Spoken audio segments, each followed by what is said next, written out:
Ladies and gentlemen, boys and girls, sheeners, gleaners and invasive window cleaners, welcome along to the Joe Spivey YouTube channel, where we discuss books and little else. Now, you will tell that my opening rhyme there was affected by the near world around me, the immediate world around me. I've come back from a coffee this morning and found window cleaners scrubbing away. And I was going to delay this recording for a good 10 or 15 minutes until they hopped on out of it, but I thought, no. An Englishman's home is his castle. My behaviour will not be altered by external forces, and even if they do scrub away on the window panes and find me prevaricating into the ether, then so be it. They do not know me or my middle name or my habits, and so they can think of me as they will. But there is, I mean, I could pay a psychotherapist £3,000 per week for the next 6 months, and she would not know any more of me than these window cleaners do. There is not a more personal interaction possible than when an odd jobman is less than 1 metre away from you, is 2 panes of glass from you. But there we are. That's the world today. It is Friday, and that means that rugby league is afoot. But Hull Kingston Rovers will not be participating in this weekly round of fixtures because they are sitting pretty atop the table and have won themselves a week off. And so 4 teams will be fighting out whilst we have our feet up. And they will be fighting out for the honour of playing us next week in the semi-finals. The winners of whom, or the winners of which, will go through to the grand final at Old Trafford on October the 11th. So that's good. Hull Kingston Rovers will not win or lose. We will just watch contenders below us, inferior contenders below us, scrapping away. But I've got an awful lot to show you today, an awful lot to speak about. The window cleaner is coming closer and closer, and he is going to affect my behaviour. As much as I did not want him to, he will do. I'll give him a nice nod and pretend that I'm on some sort of bureaucratic Zoom call talking about X's and O's and binary dots in a business rather than talking to bookish introverts on the internet. So I have first artifacts for you. Not long ago, me and Mother were underneath the bed looking for more storage, and we happened upon objects of reminiscence. We found memory boxes or you know, collected certificates and sort of birth time photographs, all from my early years on this world. And so we have we have 3 photographs, all of which are instrumental, and we also have what I'm going to term an early work of 21st century surrealism, Joe Spivey's 21st century surrealism. But yeah, just before we get on to that, there is a strange, not debate taking place, but there's a strange I don't know, a strange dissonance going on in the United Kingdom at the moment. It is late September, and therefore there comes the water falling down. Oh my goodness, he's got his extended pole out, folks. There's a great difference among the population at the moment. Nobody quite knows what to wear. It's 12 degrees.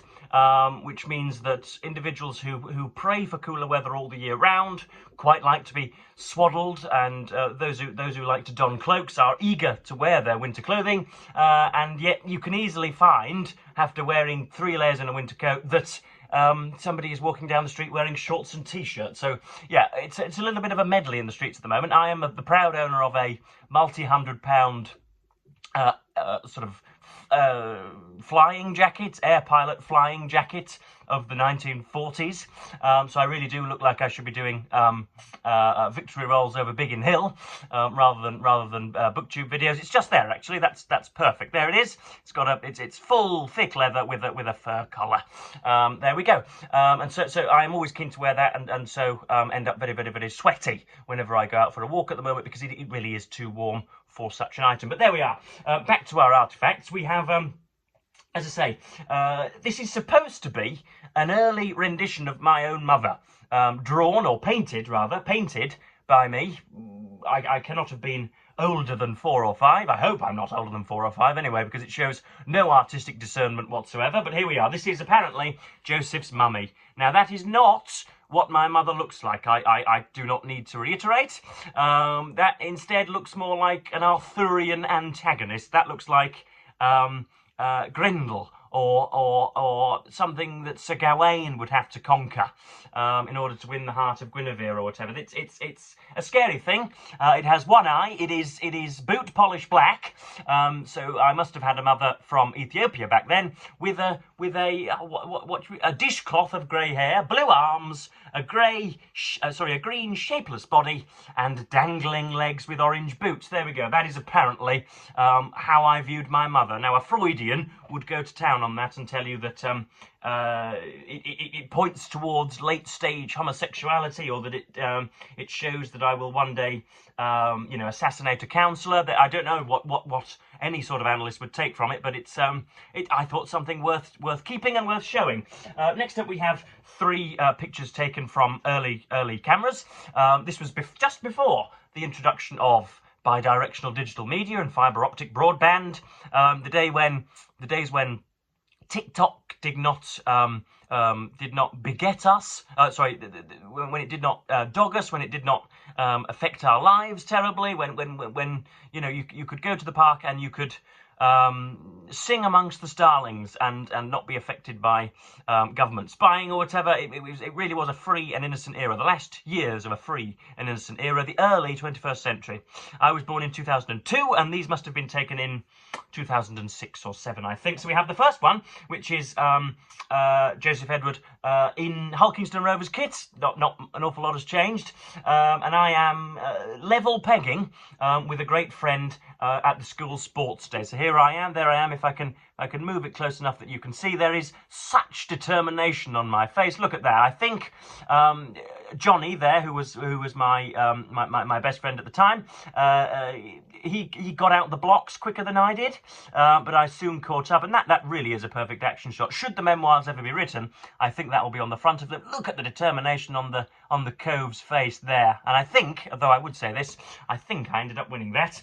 Next up, we have in the next 2, you will see, and throughout all of these pictures anyway, the hundreds that I could have shown you but shan't, you see a sort of royal indifference to the cameraman.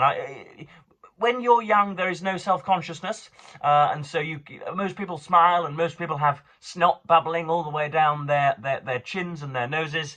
But that was not the case with me. I posed for photos at the age of 5 in the same way that I posed for photos now. A sort of regal disgust on my face, a discernible regal disgust on my face. There is, again, some childhood friends and their brothers and their sisters. Obviously, I'm clearly delighted to have just been bought a bear, and there I am sucking in some melted sugar. So there we go. That's okay. But again, look how disapproving I am. I clearly hate that my picture is being taken. And then here again with the exact same individuals, Johnny and Jack. I have on a sort of Hong Kong style shirt. There's a sort of mythological dragon on my front, and then once again I am begrudgingly having my picture taken there. Of course, that's child nudity. So if YouTube would indeed like to ban me, then maybe that will happen. But there we go. Both people beside me, both boys beside me, Johnny and Jack, are loving it, and I am. Obviously not. So there we are. Did I have a soulless childhood? I do not know. It would explain an awful lot, wouldn't it? But there we are. That's just some memorabilia that I found during the week that I thought I would show you. So that's it. What were we doing? That's right. We were reviewing a book, weren't we? We have today William F Buckley Jr.'s Nuremberg: The Reckoning.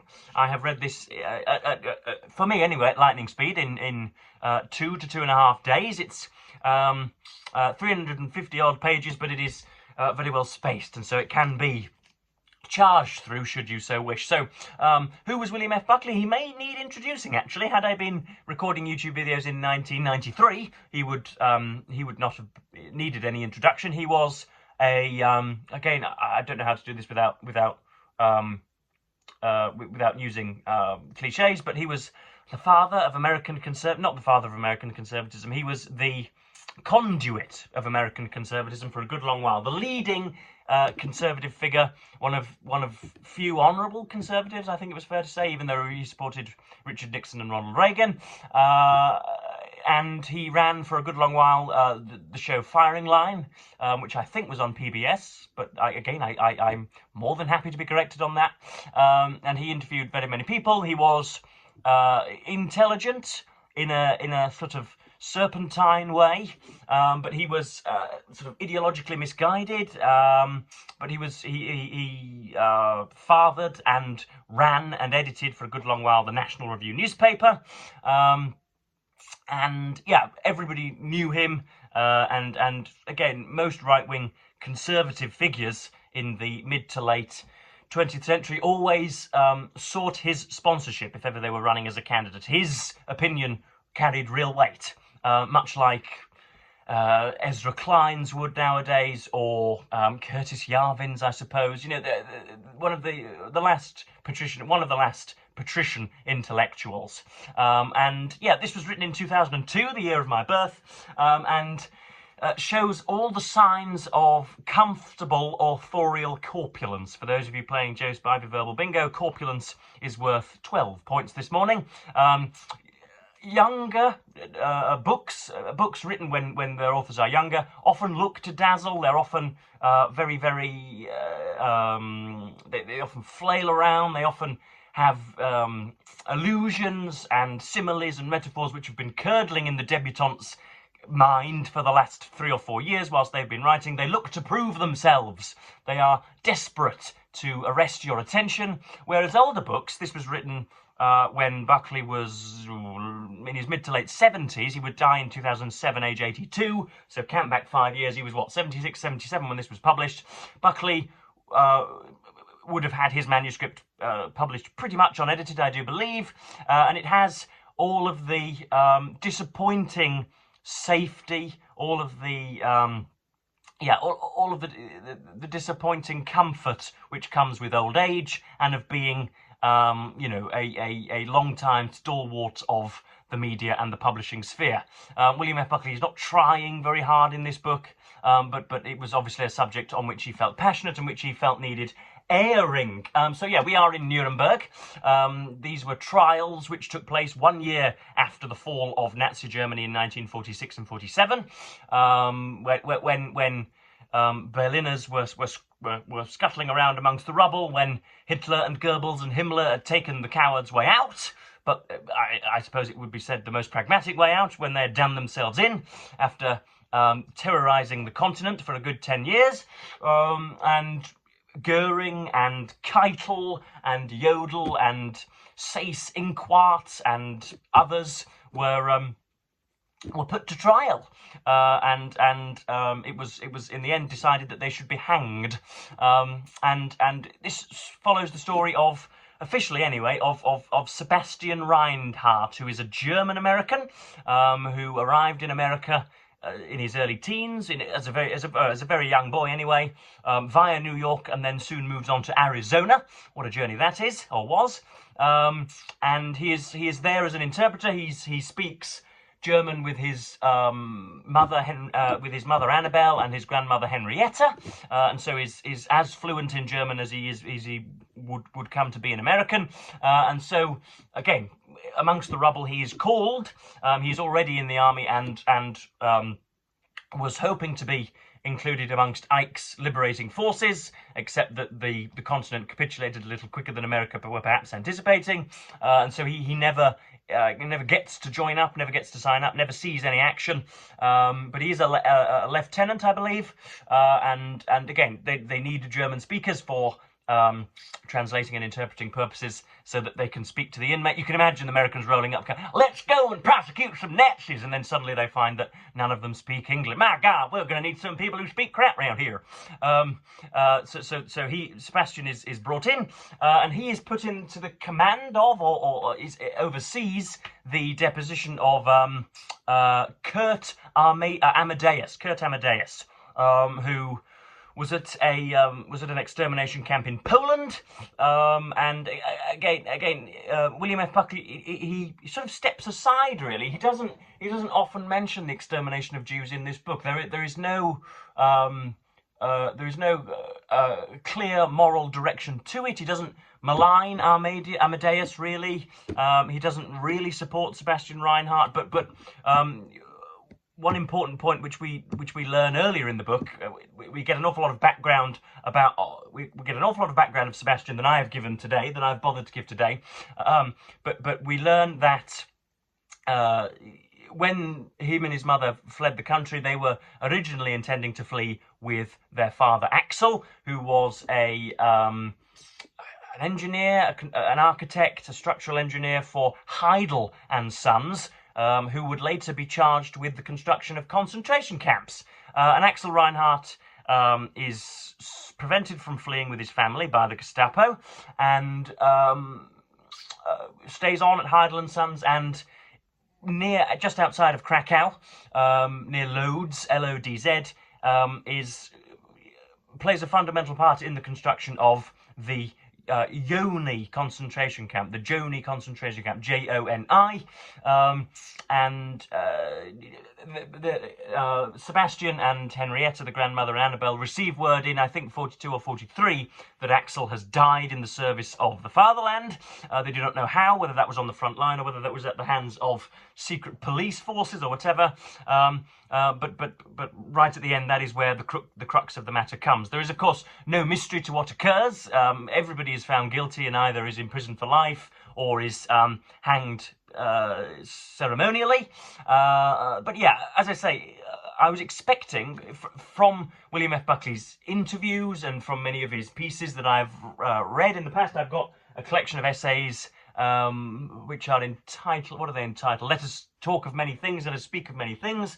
I expected him to be, like myself, frantic on the page, linguistically assertive. I expected this to be a lot more complex and a lot more difficult to interpret. I thought that I would be underlining superb sentences more than I was. This was, in fact, as I say, it had all of the dullness and all of the complacency of someone who has had 34 books published prior.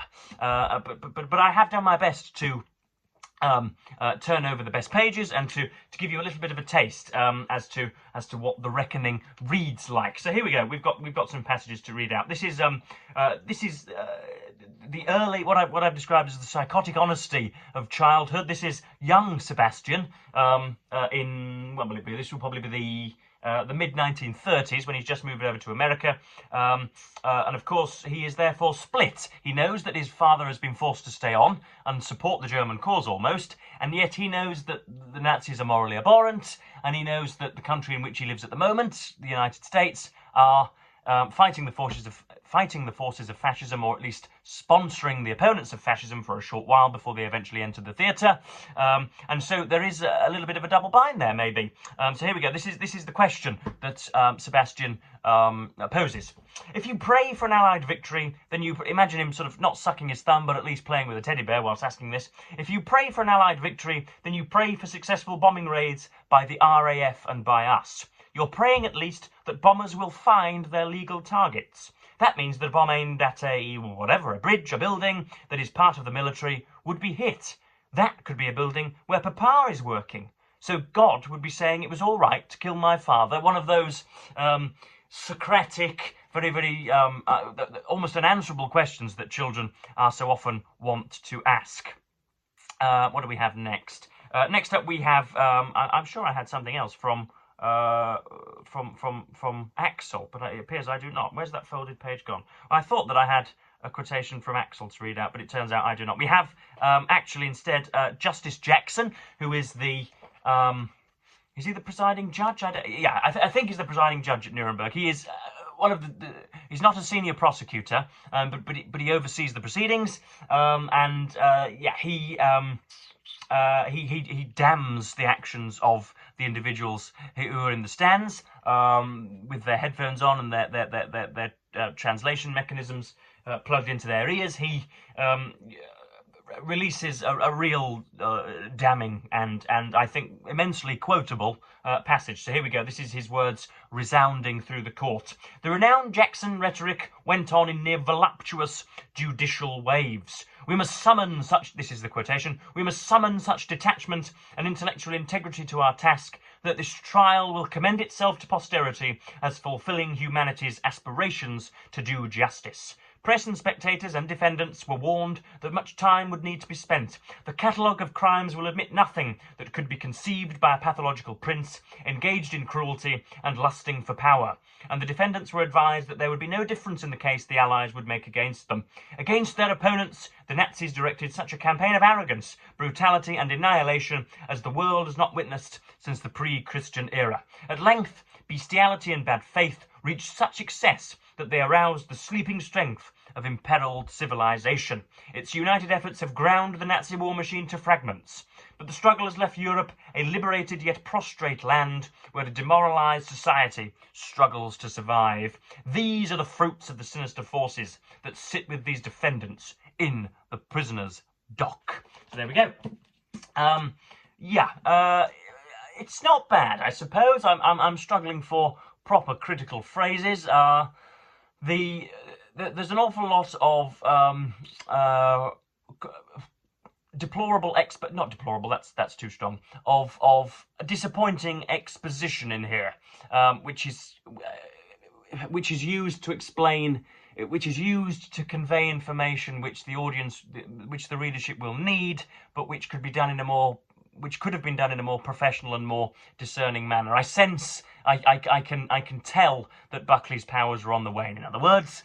But yeah, I've never read any of his novels, and so I thought I might as well get to this. And it has not been unenjoyable, again, to use a strangely ambiguous double negative. I suppose I would recommend it to you. There are great passages, and the last page is a nice one. But again, not nearly as much effort was put into wowing the reader as I like in my novels. So there we have it. And the next book again is related, not unrelated. To continue with my double negatives, we have Fateful Hours by Volker Ullrich, translated from German by Jefferson Chase. Again, I will not be able to talk about this, the descent of Germany into Nazification, because I am hopefully writing about it for Open Letters. But yeah, I'll still be visiting you with swishes of the Assassin's Cloak and other Spivanian reportage. But there we go. That's Buckley's Nuremberg. That's some memorabilia. Those were comments on the world outside me. And I am, of course, going to wish you the happiest of Fridays. And I will thank you ever so much for watching, of course, BookTube, and will bid you the fondest of all earthly farewells.